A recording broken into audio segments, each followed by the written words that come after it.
नमस्कार. महारिशिटेरियन टेल्स या माझ्या यूट्यूब चॅनलवर माझे शिवराय या शिवचरित्र मालिकेमध्ये प्रतापगडच्या युद्धाच्या 4थ्या भागामध्ये आपले स्वागत. आज 10 नोव्हेंबर, आजचा दिवस आपण शिवप्रताप दिन म्हणून साजरा करतो. आजच्याच दिवशी प्रतापगडाच्या खाली शिवाजी महाराजांनी अफजल खानाचा कोथळा बाहेर काढला. या घटनेला आज 365 वर्ष पूर्ण होत.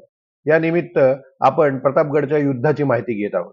मागच्या काही भागात आपण माहिती घेतली त्याप्रमाणे आतापर्यंत अफजल खान विजापूरवरून वाईस आला आणि त्यानंतर मंत्रयुद्धात सुरुवात झाली. महाराजांच्या मंत्रयुद्धातील यशस्वी डावपेचांमुळे आणि पंताजी गोपीनाथांच्या यशस्वी शिष्टाईची फलश्रुती म्हणून खान महाराजांची भेट घेण्यासाठी जावळीत यायला तयार झाला. खान इसवी सन 1649 पासून म्हणजेच 10 वर्षापासून वाईचा सुभेदार होता. त्याला या भागाची पूर्ण माहिती होती. शिवाय जावळीची खडानखाडा माहिती असलेले प्रतापराव मोऱ्यांसारखे लोक त्याच्या जवळ होते. असले तरी खानासारखा कसलेला योद्ध्याने आणि मुत्सद्दी माणसाने जावळीत जाण्याचा निर्णय कसा घेतला याची कारणे. खानाला काहीही करून लवकरात लवकर शिवाजी महाराजांची भेट हवी होती. त्याला हे माहिती होते की ही मोहीम जेवढी लांबेल तेवढीच अवघड जाणार आहे. त्याचा स्वतःच्या ताकदीबद्दलचा अहंकार आपण घाबरले आहोत असे भासून महाराजांनी अधिकच फुलवला होता. महाराज आपल्या येण्याने पुरते धास्तावले आहेत असा त्याचा पक्का समज झाला होता. खान ससैन्य जावळीत येणार होता. त्यात प्रतापराव मोरे सारखे जावळीची खडानखडा माहिती असलेले लोक सुद्धा होते आणि खानाचे बळ काही कमी नव्हते. थोडक्यात आपल्यापेक्षा शिवाजी सर्वतोपरी लहान आहे ही खानाची खात्री आणि त्याच्या मनातील कपट याचमुळे तो जावळीस येण्यास तयार झाला. खानाकडेही काही शहाणी माणसे होती. खानाच्या काही मुत्सद्द्यांनी खानाला जावळी जाण्यापासून परावृत्त करण्याचा प्रयत्न केला, परंतु अहंकाराने फुललेला खान अतिक्रोधाने लालजर्द होऊन त्यांना म्हणाला, स्वभावतः गर्विष्ठ असा जो शत्रू अपराध करीत आला आहे तो आपणहून कसा काय येईल? तुम्ही त्याची प्रशंसा करता तो माझा पराक्रम न ओळखल्यामुळेच. ज्याच्या दौडणाऱ्या घोड्यांच्या खुरागरांनी कर्नाटकातील राज्यांच्या सैन्याची निर्दालन केले आहे, त्याने सर्व स्थाने फोडून टाकून संप्रात सर्व देवांना भ्रष्ट केले आहे, त्या सर्वश्रेष्ठ व क्रोधाग्नीने संतप्त अशा मला जवळ आलेला पाहून प्रत्यक्ष यम देखील भीतीने माझ्याशी तह करील, असे शिवभारतकार म्हणतो. याच म्हणण्याला दुजोरा देणारा आणखीन एक पुरावा म्हणजे खानाच्या वधानंतर 6 महिन्यांनी डचांच्या एका पत्रातही खानाच्या काही मुत्सद्द्यांनी त्याला जावळीत न जाण्यासाठी सल्ला दिला होता अशी नोंद आढळते.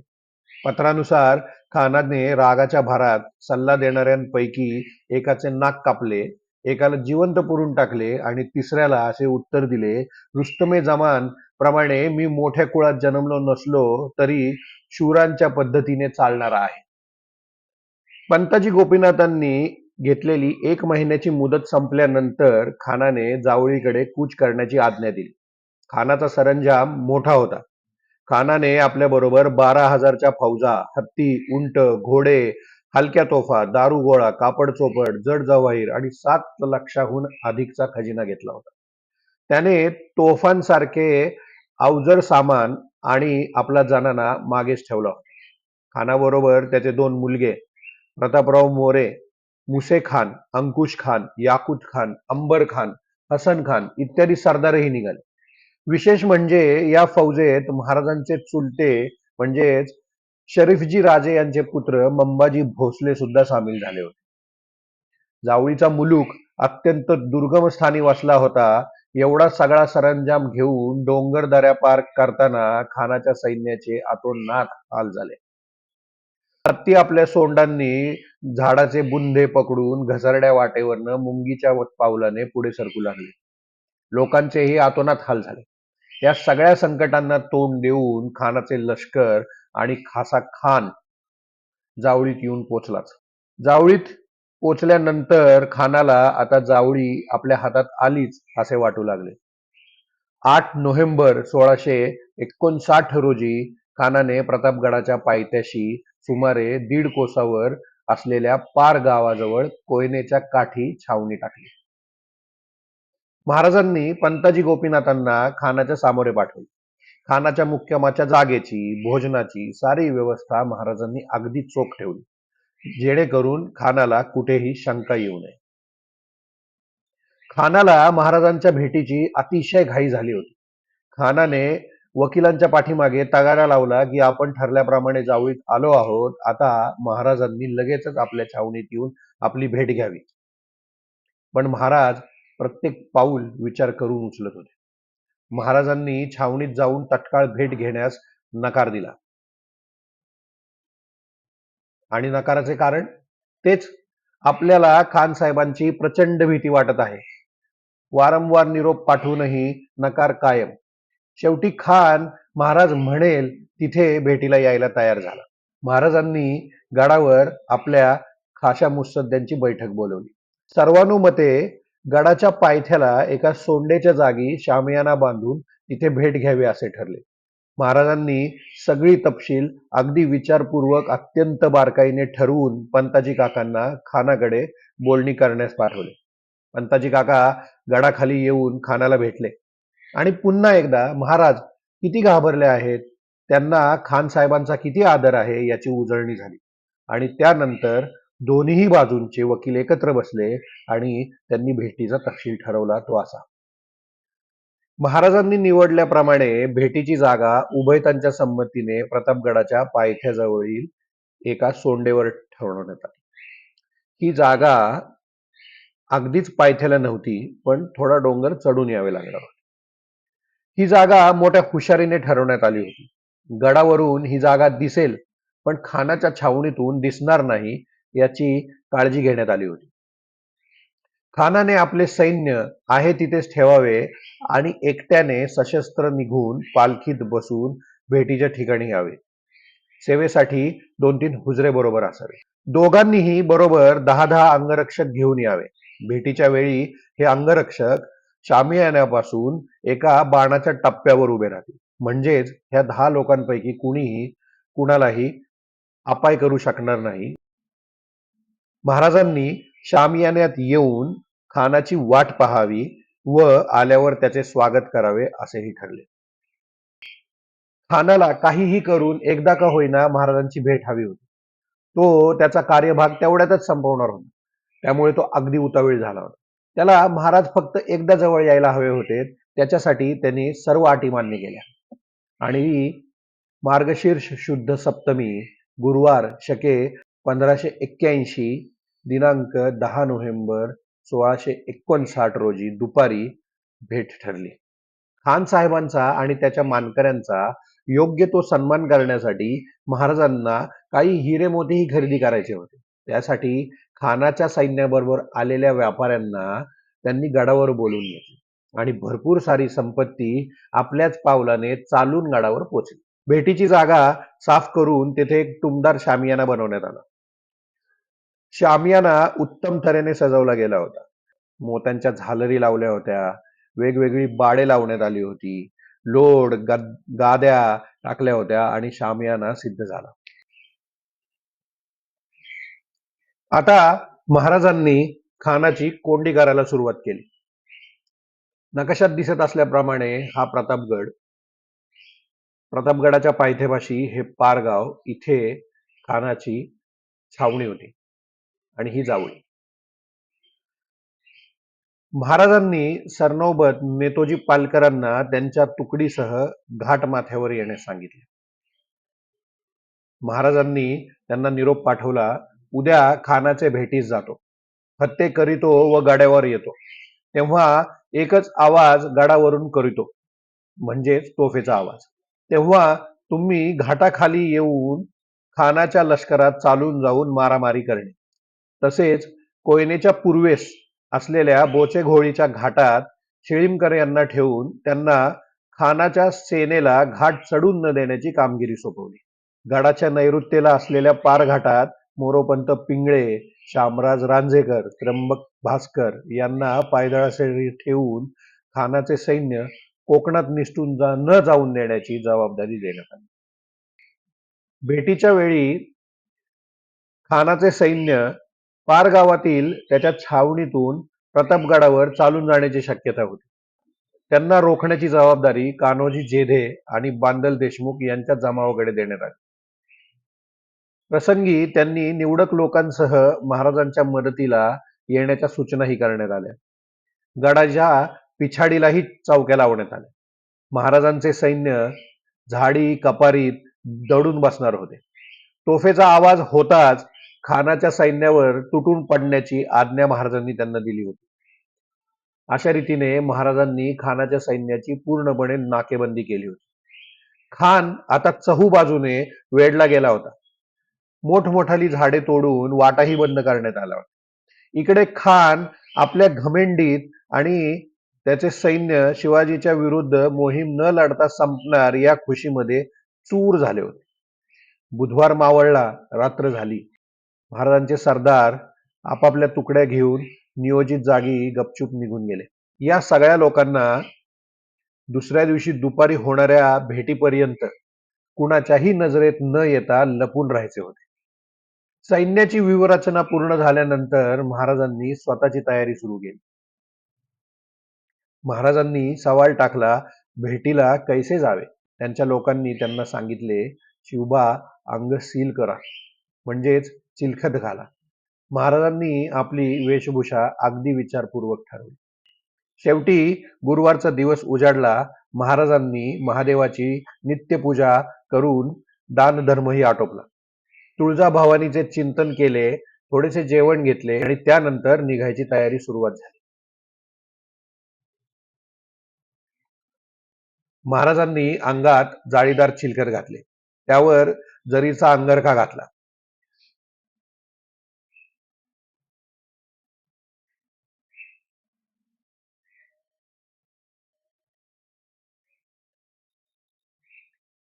महाराजांनी अंगात जाळीदार चिलखत घातले, त्यावर जरीचा कुडता आणि अंगरखा घातला. कमरेस शेला बांधला. डोक्यावर जिरेटोप ठेवून त्यावर नेहमीचाच मंदिल बांधला.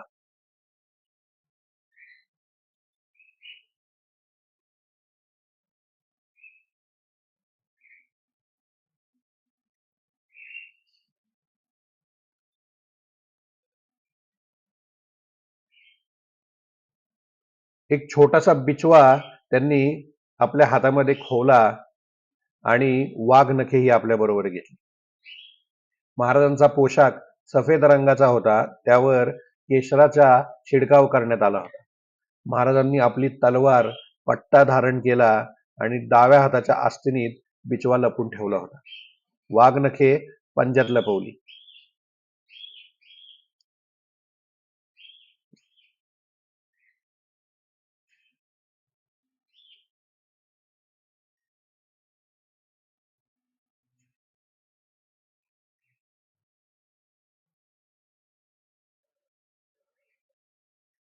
महाराजांनी जाळीदार चिलखत घातले, त्यावर जरीचा कुर्ता आणि त्यावर अंगरखा घातला.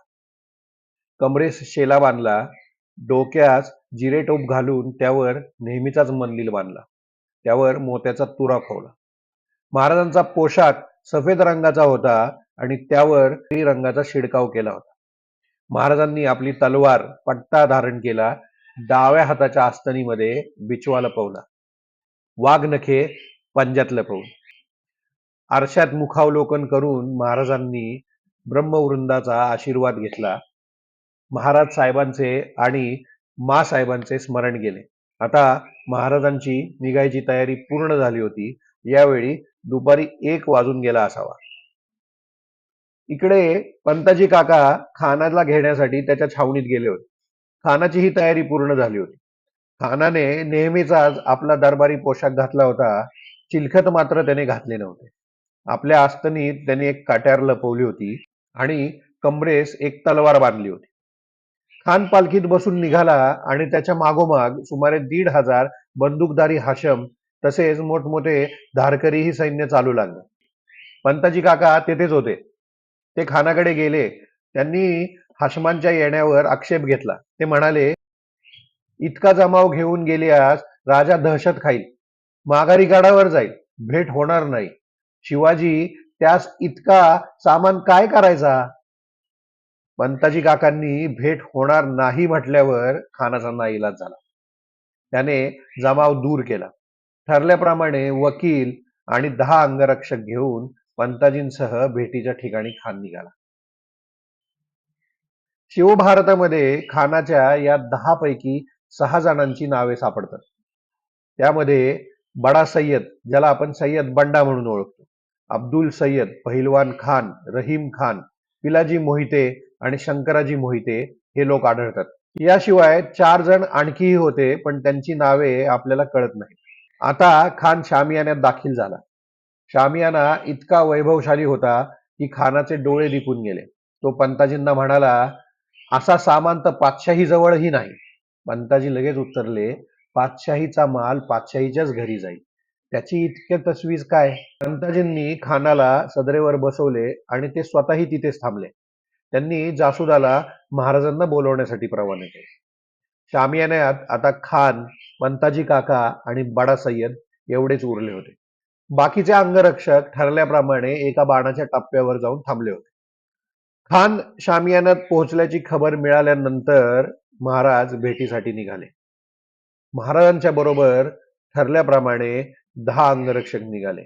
शिवभारतकार या 10 जणांची नावं देतो. त्यामध्ये संभाजी कावजी कोंढाळकर, काताजी इंगळे, कोंडाजी कंक, येसाजी कंक, कृष्णाजी गायकवाड, सुरजी काटके, जीवा महाला, विसाजी मुरुंबक, संभाजी करवर आणि सिद्दी इब्राहिम असे 10 निवडक लोक शिवाजी महाराजांबरोबर निघाले. महाराजांबरोबर इशारती देण्यासाठी 2 शिंगाडेही निघाले होते. पंताजींनी पाठवलेला हरकाऱ्या सुद्धा महाराजांबरोबर चालत होता. शामियाना नजरेच्या टप्प्यात येताच महाराजांनी त्याला शामियान्यात कोण कोण आहे असे विचारले. त्याप्रमाणे त्यांनी माहिती दिली. तेव्हा महाराज जागीच थांबले व जासुदाच पंताजींना बोलवण्यासाठी पाठवले. पंताजी काका महाराजांकडे आले. महाराज त्यांना म्हणाले, जैसे महाराज तैसेच खान, म्हणजे जैसे शहाजी राजे तैसेच खान. आपण खानाचे भतिजा होय. सय्यद बंडा खानाजवळ आहे, त्याकरता शंका वाटते. हा सईद बंडा इतका त्यापासून दूर पाठवणे. पंताजी काकांच्या लक्षात आले. ते लगेच खानाच्या वकिलाकडे गेले आणि त्याच्या करवी सय्यद बंडाला दूर करवला. तोही इतर अंगरक्षकांबरोबर जाऊन दूर उभा राहिला. महाराजांचे अंगरक्षक सुद्धा बाणाच्या टप्प्यावर जाऊन उभे राहिले आणि आता महाराज शामियान्याच्या जवळ पोहोचले. खानाने महाराजांना येताना पाहिले. तो खूप जास्त उतावीळ झाला होता. तो जागेवरून उठला आणि थोडा समोर आला. महाराजांचा विश्वास संपादन करण्यासाठी त्यांनी आपली तलवार एका सेवकाकडे दिली, बहुतेक त्याच्या वकिलाकडे दिली. महाराजांनी सस्मित नजरेने खानाकडे पाहिले. खानाच्या वकिलाने त्यावेळच्या दरबारी रिवाजाप्रमाणे महाराजांची औपचारिक ओळख करून दिली. पंताजी काकांनीही महाराजांना खानाची ओळख करून दिल्यानंतर तत्कालीन पद्धतीने भेटीचे आलिंगन देण्यासाठी खान समोर आला. त्याने आपले बाहू पसरले. महाराज सावधपणे भेटीसाठी सामोरे आले. महाराजांचे डोके खानाच्या छातीलाच लागले. अचानक खानाने महाराजांची मान आपल्या बगलेमध्ये दाबून धरली आणि क्षणार्धात खानाने आपली कट्यार उपसून महाराजांच्या डाव्या कुशीतून मारली. पण अंगात चिलखत असल्यामुळे ती खरखरली, अंगास लागली नाही. हा प्रकार निमिषार्धात घडला. महाराज सावधच होते. त्यांनी त्वरेने आपल्या डाव्या हातातील वाघ नखे खानाच्या पोटात खुपसली. उजव्या हातातील बिचव्याने त्याच्या पोटावर मारा केला. खानाने चिलखत घातले नव्हते, त्यामुळे पोटाचा कोथळा बाहेर आला. खानाची पकड सैल झाली. महाराज त्याच्या मिठीतून बाहेर आले. खानाच्या पोटातून रक्ताची धार वाहू लागली होती. पण त्या अवस्थेतही त्याने हाताने पोटाच्या बाहेर आलेली आतडे दाबून धरली. येऊ पाहणाऱ्या मूर्छेमुळे झोकांड्या देत देत तो जोरात ओरडला, दगा दगा, आणि शामियान्याच्या बाहेर पडण्याचा प्रयत्न करू लागला. खानाचा वकील जवळच उभा होता. त्याच्याकडे खानाची तलवार होती. तो तलवार घेऊन महाराजांवर चालून गेला. महाराजांनी त्याला ठार केले. या झटापटीत महाराजांच्या डोक्याला खूप पडली. खानाच्या ओरडण्यामुळे खानाचे अंगरक्षक धावत आले. बडा सय्यद धावत आला आणि त्याने महाराजांवर पट्ट्याचा वार काढला. परंतु जवळच जिवा महाला सिद्ध होता. त्याने बडा सय्यदाचा हात वरच्या वरच कापून टाकला आणि त्याला तिथेच लोळवले. आणि म्हणूनच आजही आपण म्हणतो, होता जिवा म्हणून वाचला शिवा. महाराजांची इशारत होताच शिंगे फुंकली गेली, जो गडावरच्या लोकांना इशारा होता.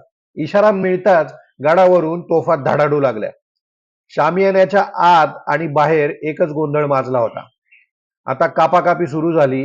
इकडे खानाच्या भोयांनी पालखी खानाच्या जवळ आणली. खानाला पालखीत घातले, परंतु त्याच वेळी संभाजी कावजी भोयांवर चालून गेला आणि त्याने त्यांचे पाय कापून टाकले. पालखी खाली कोसळली. संभाजीने खानाचे शीर धडावेगळे केले व तो महाराजांच्या जवळ आला. महाराज, जिवा महाला आणि संभाजी वेगाने प्रतापगडाकडे निघाले.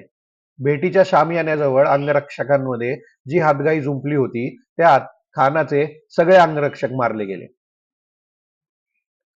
तोफांचा आवाज ऐकून खानाच्या भेटीच्या निमित्त तोफा वाजू लागल्या आहेत असे खानाच्या लोकांना वाटले आणि ते जल्लोष करू लागले.